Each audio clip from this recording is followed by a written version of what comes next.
অনুষ্ঠান আজকের ভাবনা। অনুষ্ঠানে উপস্থিত থাকবেন বিশিষ্ট আবৃত্তিকার তাপস নাগ। অংশগ্রহণের জন্য যোগাযোগ করুন স্ক্রিনে দেওয়া নাম্বারে। অনুষ্ঠানটি দেখুন প্রতিদিন সকাল 7:30। নমস্কার, আমি তাপস নাগ। প্রতিদিনের মতো শুরু করছি আপনাদের প্রিয় অনুষ্ঠান আজকের ভাবনা। আপনারা যারা আজকের ভাবনার নিয়মিত দর্শক, আপনারা জানেন 8 বছর ধরে প্রতিদিন সকাল 7:30 থেকে এই অনুষ্ঠান টানা আপনারা দেখছেন।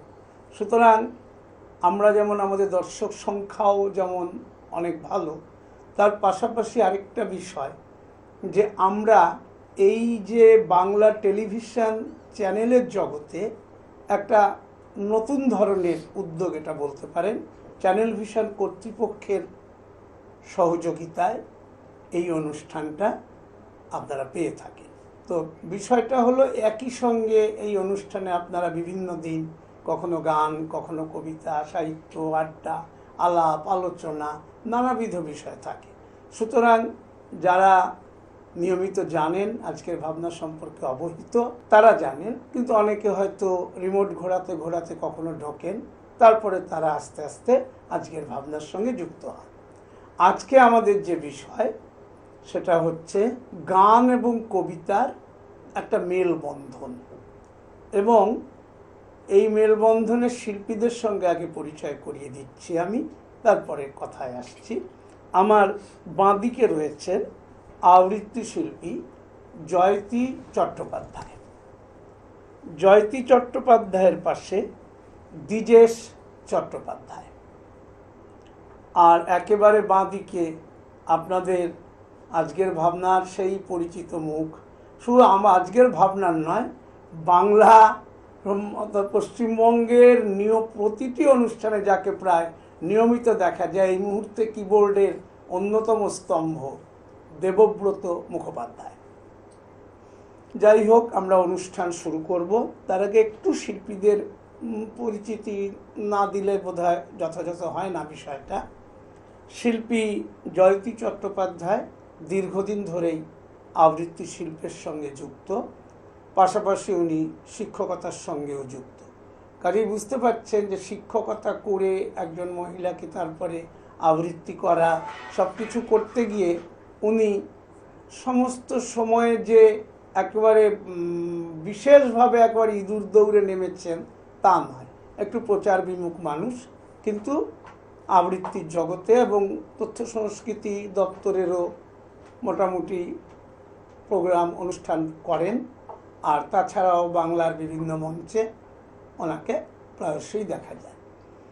আর এর পাশাপাশি আর শ্রুতি অঙ্গন আবৃত্তি সংস্থার উনি একজন সিনিয়র মেম্বার, সদস্য। তো যাই হোক, আর পাশাপাশি আমি ওনার পাশে যিনি আছেন, এনাকে শিল্পী মহলের পরিচিত মুখ উনি, কারণ দ্বিজেশ চট্টোপাধ্যায় দীর্ঘদিন ধরেই সঙ্গীতের জগতে যুক্ত, দীর্ঘদিন ধরেই গান গেয়ে আসছেন। কলকাতার রবীন্দ্র সদন, শিশির মঞ্চ বা যে কোনো বড় বড় মঞ্চে নিয়মিতই তাকে দেখে থাকেন। তবে ওনারও একটা বিষয় আছে, উনি কিন্তু একজন দক্ষ লয়ার, এবং বুঝতেই পারছেন যে এই বিষয়টা সামলে ওনাকে এগুলো করতে হয়।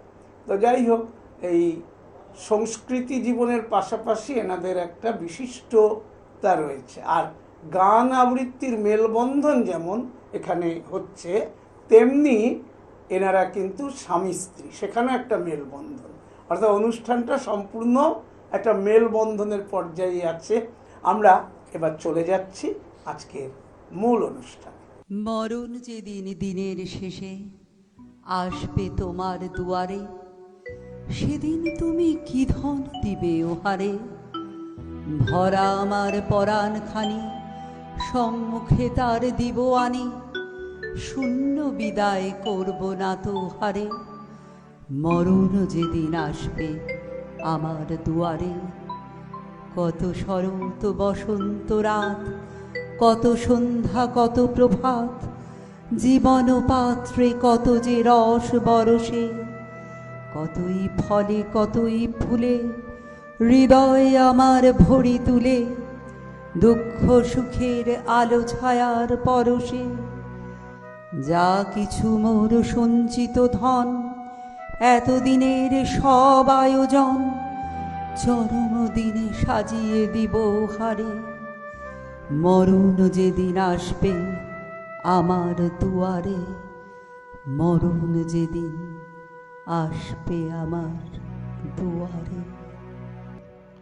আমার সকল দুঃখের প্রদীপ জেলে দিবস গেলে করব নিবেদন। আমার ব্যথার পূজা হয়নি সমাপন। আমার সকল দুঃখের প্রদীপ জেলে দিবস গেলে করব নিবেদন।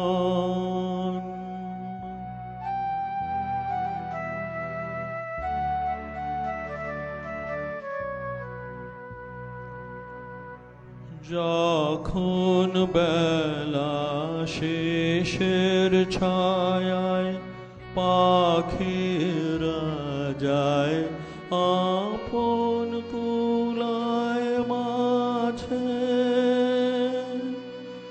সন্ধ্যা পূজার ঘণ্টা যখন বাজে,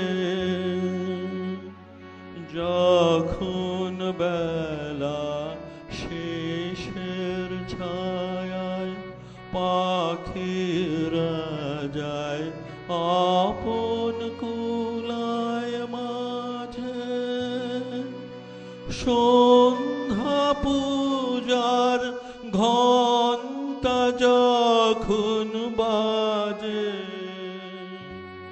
তখন আপন শেষ শিখাটি জ্বালবে জীবন। আমার ব্যথার পূজা হবে সমাপন। আমার সকল দুঃখের প্রদীপ জেলে দিবস গেলে করব নিবেদন।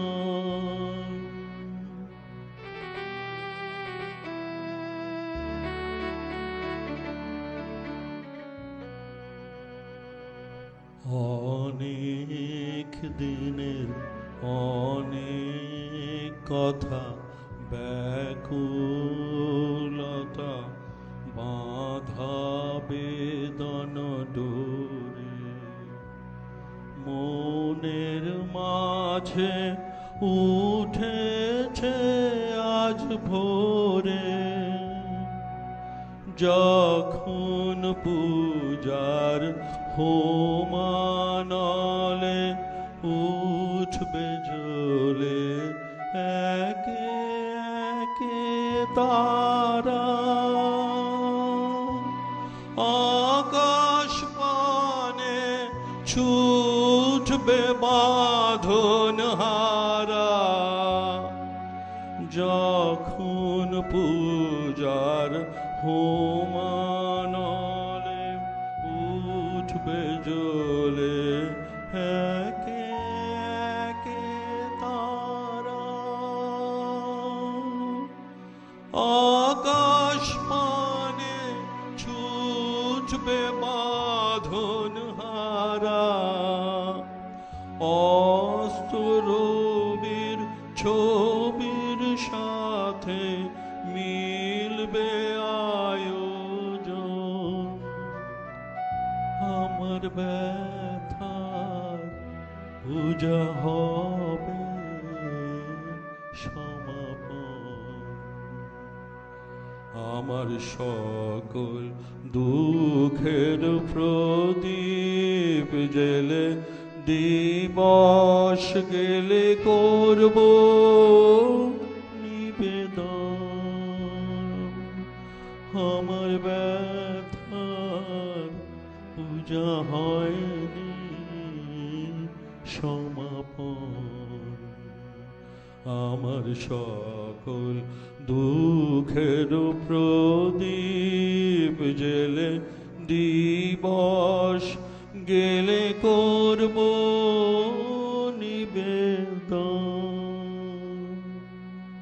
শুনলেন আপনারা অনুষ্ঠানের শুরুতে যেটা দেখলেন, মরণ নিয়ে যে মৃত্যু চেতনা নিয়ে প্রথমেই শিল্পী দুজনই তাদের গভীর জীবনবোধ, তাদের আত্মচেতনা, এটা বুঝতেই পারছেন চিন্তাভাবনার গভীরতা থেকে যেটা আসে।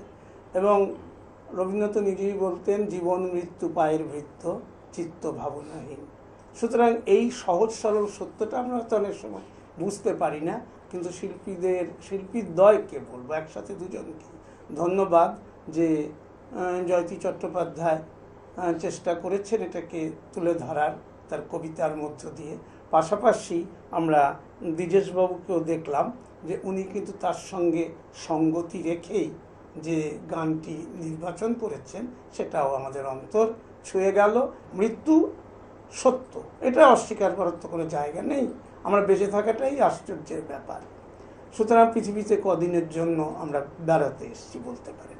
তো সেই জায়গায় প্রথমে পরিবেশটা একটু অবশ্য ভারাক্রান্ত তো হবেই, কারণ আমাদের দর্শক যারা, তারা তো বিভিন্ন মনের বিভিন্ন চিন্তার। তো এখন আমরা যদি একটু হালকা চালে, অর্থাৎ রবীন্দ্রনাথ নিয়ে দুজনের যে চিন্তা ভাবনা দুই শিল্পীর, সেখানে যদি একটু হালকা কিছু কবিতার মধ্য দিয়ে পরিবেশটাকে আর একটু সহজ করে নেওয়া যায়, এটাই জয়তী চট্টোপাধ্যায়ের কাছে আমার আবেদন, আর কি বলতে পারি, অনুরোধ। আমার পরবর্তী নিবেদন কবিগুরুর খনিকা কাব্যগ্রন্থের উদ্বোধন। কবিতার মধ্য থেকে বিভিন্ন আমাদের জীবনে যা আসে সব কিছুকে অতিক্রম করে যাওয়ার কথা কবি বলেছেন। শুধু অকারণ পুলকে ক্ষণিকের গান গারে আজি প্রাণ, ক্ষণিক দিনের আলোকে যারা আসে যায়, হাসে আর চায়, পশ্চাতে যারা ফিরে না তাকায়, নিচে ছুটে ধায় কথা না শুধায়, ফুটে আর টুটে পলকে তাহাদেরই গান গারে আজি প্রাণ, ক্ষণিক দিনের আলোকে। প্রতি নিমেষের কাহিনী আজি বসে বসে গাঁথিস নে আর বাঁধিস নে স্মৃতি বাহিনী, যা আসে আসুক যাহাবার হোক, যাহা চলে যায় মুছে যাক শোক, গেধে যাক দুলোক ভুলোক প্রতি পলকের রাগিনী, নিমেষে নিমেষ হয়ে যাক শেষ বহি নিমেষের কাহিনী। ফুরায় যাদের ফুরাতে ছিন্ন মালার ভ্রষ্ট কুসুম, ফিরে যাস নে কুকুরাতে, বুঝি নাই যাহা চাই না বুঝিতে, জুটিল না যাহা চাই না খুঁজিতে, পুরিল না যাহা কেরবে জুঝিতে, তারি গহ্বর পুরাতে। যখন যা পাস মিটাই নে আস, ফুরাইলে দিস ফুরাতে। ওরে থাক থাক কাঁদনি, দুই হাত দিয়ে ছিঁড়ে ফেলে দেরে নিজ হাতে বাঁধা বাঁধনি, যে সহজ তোর রয়েছে সম্মুখে, আদরে তাহারে ডেকে নেড়ে বুকে। আজিকার মতো যাক যাক চুকে যত অসাধ্য সাধনী, ক্ষণিক সুখের উৎসব আজি, ওরে থাক থাক কাঁদনি। শুধু অকারণ পুলকে নদী জলে পড়া আলোর মতন ছুটে যা ঝলকে ঝলকে, ধরণীর পরে শিথিল বাঁধন ঝলমল প্রাণ করিস যাপন। ছুঁয়ে থেকে দুলে শিশির যেমন শিরিষ ফুলের অলোকে, মর মর তানে ভরে ওঠ গানে শুধু অকারণ পুলকে। সেই একই অঙ্গে কত রূপ, অর্থাৎ রবীন্দ্রনাথ বিভিন্ন চিন্তার সমন্বয় কিন্তু ঘটিয়েছে। একদিকে আমরা যখন দেখছি অত্যন্ত চিন্তাশীল রবীন্দ্রনাথ, চিন্তাশীল বলতে ভাবের ঘরে বিচরণ করছেন, অত্যন্ত গভীরতা নিয়ে ভাবছেন, আবার খুব হালকা চালেও জীবনটাকে চালিয়ে নেওয়ার কথাও বলছেন। এই জন্যই খনিকা বিশেষ করে ক্ষণবাদী জীবন দর্শন, এবং সেখানে রবীন্দ্রনাথ সাধারণ মানুষদের কথাও সেভাবে ভেবেছেন যে অকারণ পুলকে আজকে আমরা আনন্দে ভেসে থাকি, কারণ জীবন তো একদিন চলে যাবে। সুতরাং সেই জায়গাটার জন্য আমাদের তো সেটা, ওই যে কথায় বলে না, যতক্ষণ শ্বাস ততক্ষণ আশ। সুতরাং এই চিন্তাটাও কিন্তু রবীন্দ্রনাথকে কেন বিশ্বের একজন সেরা দার্শনিক বলা হয়, তার চিন্তা ভাবনার এই গভীরতা, আবার প্রয়োজনে তিনি সেটার থেকেও দূরে নিজেকে সরাতে পেরেছে। এইখানেই রবীন্দ্রনাথের মাহাত্ম্য। কিন্তু যাই হোক, আমরা যখন একটু আনন্দের, একটু অকারণ পুলকের কথাই চলে এলো, আর রবীন্দ্রনাথ তো বর্ষায় পুলকিত হতেনি। রবীন্দ্রনাথ কেন, যে কোনো মানুষই বর্ষায় পুলকিত হন। তবে হ্যাঁ, আজকাল কলকাতার রাস্তাঘাটে তো জল জমাটাই স্ট্যাটাস সিম্বল, সেটা আলাদা প্রশ্ন। কিন্তু বিশেষভাবে বর্ষায় রবীন্দ্রনাথ যখন কবিতা লিখতেন বা তাকে অন্যভাবে, আপনারা তার নববর্ষ কবিতাতেও দেখেছেন, তিনি একটা নারীকেও কল্পনা করে কবিতা বলছেন, অর্থাৎ কল্পনার জগতেও তার একটা অবাধ বিচরণ ছিল। তো আমরা যদি একটু, আমি শিল্পী জয়তীকেও অনুরোধ করব, যদি আজকে একটু এই মুহূর্তে একটু বর্ষায় আমরা যেতে পারি। কবিগুরুর আশার কবিতার অংশবিশেষ শোনাচ্ছি। নীল নব ঘনে আশার গগনে পিল ঠাঁই আর নাহিরে, ওগো আজ তোরা যাসনি ঘরের বাহিরে। বাদলের ধারা ঝরে ঝড়ো ঝড়ো, আউশের ক্ষেত জলে ভরো ভরো। কালি মাখা মেঘে ওপারে আধার, ঘনিয়েছে দেখ চাহিরে। ওগো আজ তোরা যাসনি ঘরের বাহিরে। ওই ডাকে শোনো ধেনু ঘন ঘন, ধবলিরে আনো গোহালে। এখনই আধার হবে বেলা চুকু পোহালে। দুয়ারে দাঁড়ায় ওগো দেখ দেখি, হাট বা হাটে গেছে যারা, তারা ফিরিছে কি? রাখাল বালক কি জানি কোথায়, সারাদিন আজি খোয়ালে। এখনই আধার হবে বেলাটুকু পোহালে। ওগো আজ তোরা যাসনি ঘরের বাহিরে। আমি অংশ বিশেষ, হ্যাঁ, সময়ের বড় অভাব দেখছি।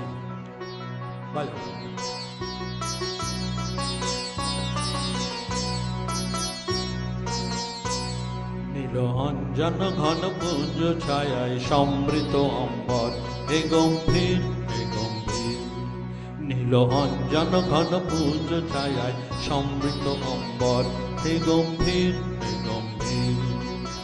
বনলক্ষ্মীর কম্পিত কায় চঞ্চল অন্তর, বনলক্ষ্মীর কম্পিত কায় চঞ্চল অন্তর।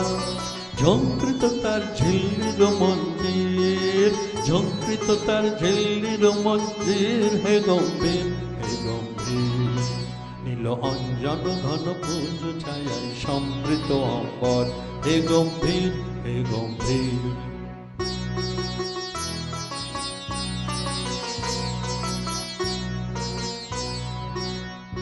দহন শয়নে তপ্ত ধরণী পড়েছিল পিপাসার দাম, পাঠালে তাহারে ইন্দ্রলোকের অমৃত বাণীর বার্তা। দহন শয়নে তপ্ত ধরণী পড়েছিল পিপাসার দাম, পাঠালে তাহারে ইন্দ্রলোকের অমৃত বাণীর বার্তা। মাটির কঠিন বাধা হলো দিকে দিকে হলো দীর্ণ, নব অঙ্গুর জয় পতাকায় ধরতল সমাকীর্ণ। ছিন্ন হয়েছে বন্ধন মন্দির, ছিন্ন হয়েছে বন্ধন মন্দির, হে গম্ভীর হে গম্ভীর। নীল অঞ্জন ঘন পুঞ্জ ছায়ায় সমৃত অম্বর, হে গম্ভীর হে গম্ভীর। সেই রবীন্দ্রনাথই লিখেছেন, আজি তাই শ্যামলে শ্যামল তুমি নীলিমায় নীল। তো যাই হোক, আমি এখন যে কথাটা বলতে যাচ্ছি, যে আমরা তো প্রকৃতির মধ্যেও ঢুকলাম, কিন্তু রবীন্দ্রনাথ তো মানবতাবাদী, বিশ্ব মানবতাবাদের পথিকৃৎ। রবীন্দ্রনাথ কখনো ধর্ম করতেন না। তো সুতরাং ঘটনা হচ্ছে যে গোটা, আমরা রবীন্দ্রনাথ গানেই লিখেছেন, আমরা সবাই রাজা আমাদের এই রাজার রাজত্বে। অর্থাৎ শাসক শ্রেণী সারা পৃথিবীর বুকে এমন হওয়া দরকার যে তার সঙ্গে সবাই সহজে মনের ভাব আদান প্রদান করবে, তিনি তার ভালোবাসা দিয়ে, মায়া মমতা দিয়ে গোটা দেশকে, রাজ্যকে বা পৃথিবীর যে যেখানে আছে তাদের দেখবে। কিন্তু অদ্ভুত একটা ফ্যাসিবাদ বলুন এবং ফ্যাসিস্ট শক্তির একটা উত্থান ক্রমশ প্রায় সারা পৃথিবী জুড়েই দেখা যাচ্ছে। অর্থাৎ শাসক কখনোই তার সমালোচনা সহ্য করতে পারেন না এবং শাসক প্রতিনিয়ত যদি যে ওই আমরা সবাই রাজা আমাদের এই রাজত্বে রাজার, এটা কিন্তু আমরা পাচ্ছি না ঠিক এই মুহূর্তে। যাই হোক, সেই জন্যই আমার মনে হয় ঠিক এই কথাটা মাথায় রেখে যদি জয়তী চট্টোপাধ্যায় একটা কবিতা আমাদের শোনায়। কবিগুরুর লিপিকা থেকে বিদূষক। কাঞ্চীর রাজা কর্ণার জয় করতে গেলেন। তিনি হলেন জয়ী।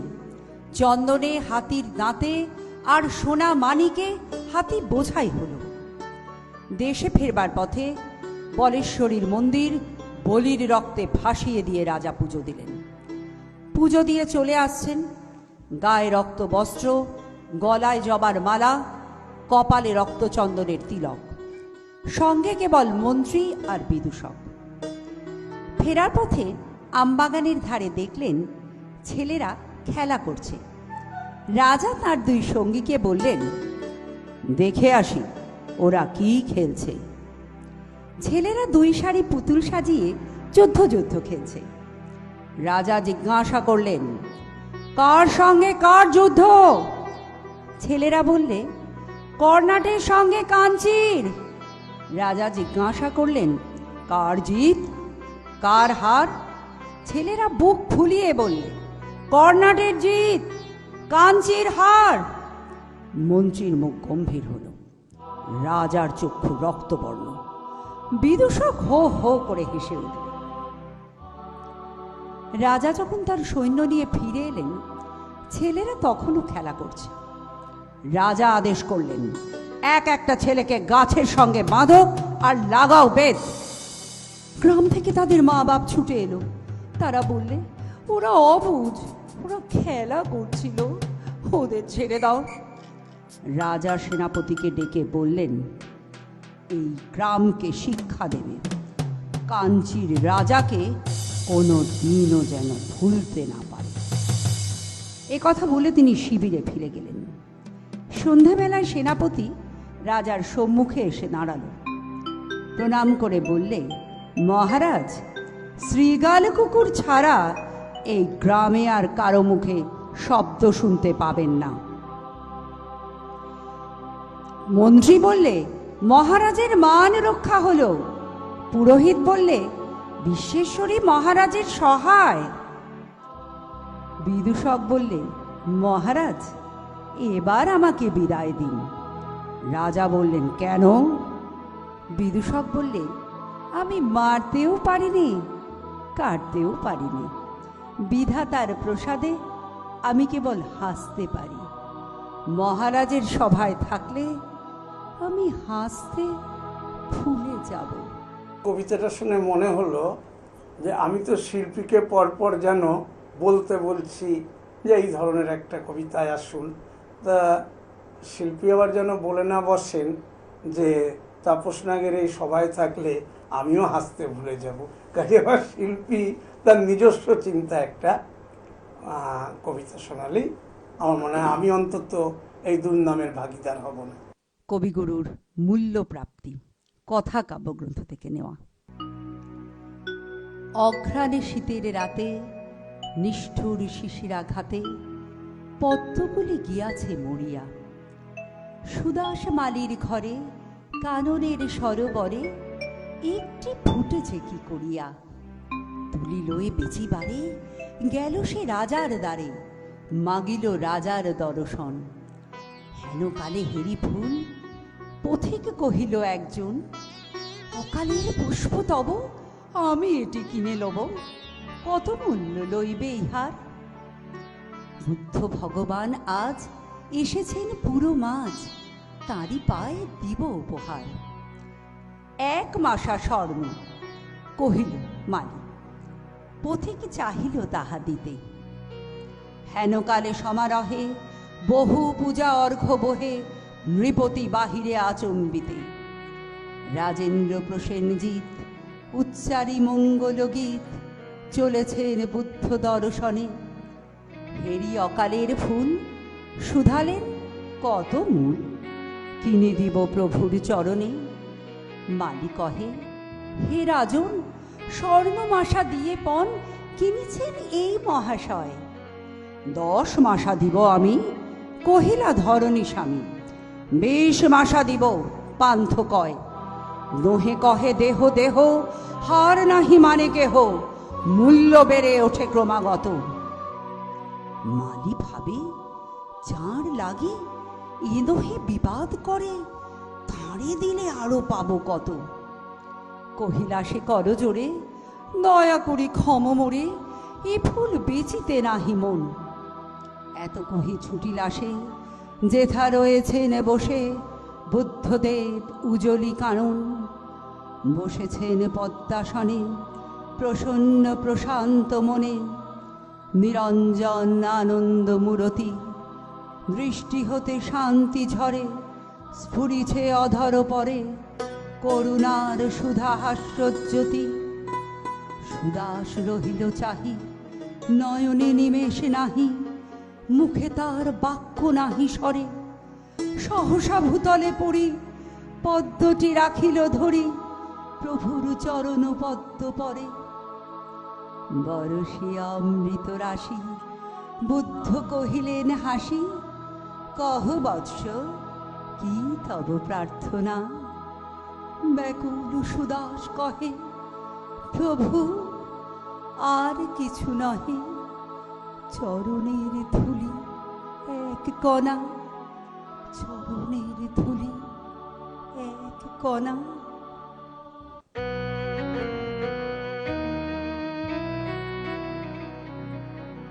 দাঁড়াও আমার আখের আগে, দাঁড়াও আমার আখের আগে, তোমার দৃষ্টি হৃদয়ে লাগে। দাঁড়াও আমার আখের আগে।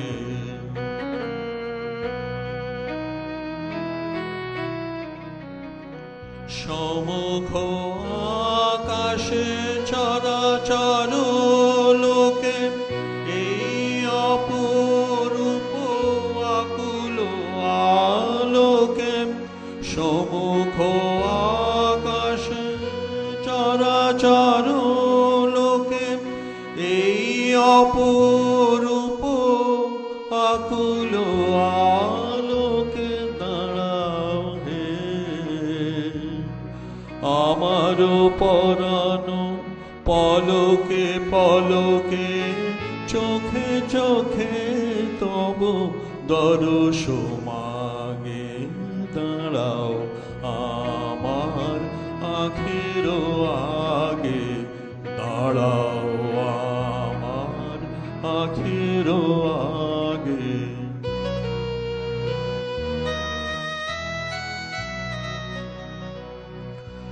এই যে ধরণী চেয়ে বসে আছে, ইহার মাধুরী বাড়াও হে। ধুলায় বিছানো শ্যাম অঞ্চলে, দাঁড়াও হে নাথ, দাঁড়াও হে। যাহা কিছু আছে সকলি ঝাঁপিয়া, ভুবন ছাপিয়া, জীবন ব্যাপিয়া। যাহা কিছু আছে সকলি ঝাঁপিয়া, ভুবন ছাপিয়া, জীবন ব্যাপিয়া। দাঁড়াও হে, দাঁড়াও যেখানে বিরোহী হিয়া, তোমারি লাগিয়া একলা জাগে। দাঁড়াও আমার আখির আগে, দাঁড়াও আমার আখির আগে। তোমার দৃষ্টি হৃদয়ে লাগে, দাঁড়াও আমার আখির আগে। শিল্পী দ্বিজেশ চট্টোপাধ্যায়, জয়তী চট্টোপাধ্যায় এবং দেবব্রত মুখোপাধ্যায়কে নিয়ে আমি তাপস নাগ আজকের মতো আপনাদের কাছ থেকে বিদায় নিচ্ছি। যাবার আগে প্রতিদিন যা বলে যাই, আগামীকাল ঠিক সকাল 7:30 আবার দেখতে ভুলবেন না চ্যানেল ভিশন আয়োজিত আপনাদের এই জনপ্রিয় অনুষ্ঠান আজকের ভাবনা। নমস্কার। চ্যানেল ভিশন আয়োজিত গান, কবিতা, সাহিত্য ও আড্ডার এক অভিনব অনুষ্ঠান আজকের ভাবনা। অনুষ্ঠানে উপস্থিত থাকবেন বিশিষ্ট আবৃত্তিকার তাপস নাগ। অংশগ্রহণের জন্য যোগাযোগ করুন স্ক্রিনে দেওয়া নাম্বারে। অনুষ্ঠানটি দেখুন প্রতিদিন সকাল 7:30।